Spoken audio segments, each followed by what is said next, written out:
This evening, the elite restaurant Del in the center of Miami was bustling.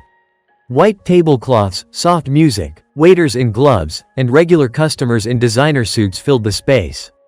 Among the guests, no one immediately noticed the woman who entered alone, wearing a simple light dress and no makeup. Her name was Claire Watson. She was quiet, polite, and took a table by the window, waiting for someone. But within 5 minutes, the administrator approached her with a strained smile and a cold voice. "Excuse me, madam, but we are fully booked tonight. I'm afraid you've mistaken the establishment." Claire tried to explain that she had a reserved table, but they didn't even check the lists.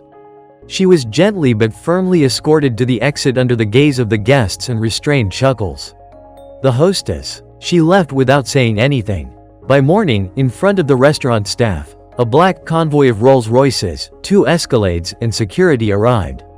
A man in a strict dark blue suit emerged from the car. He was known in almost all business circles of the city. James Watson, a billionaire, investor, and owner of a chain of hotels and real estate. This time, he came not as a guest.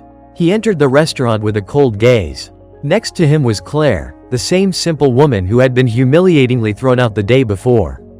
James briefly said, "This is my wife, and I wanted to surprise her with a romantic dinner at a restaurant that, as it turns out, does not deserve her presence." The restaurant manager began to justify himself, stumbling over apologies and assuring that a misunderstanding had occurred. But James didn't even look at him.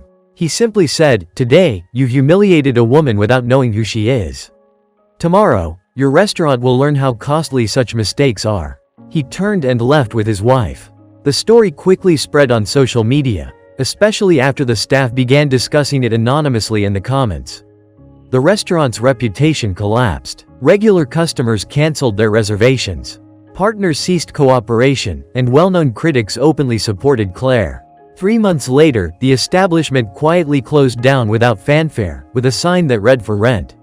Claire continued to live her life modestly and with dignity because true value is not in clothing and outward shine, but in how you conduct yourself when no one is watching.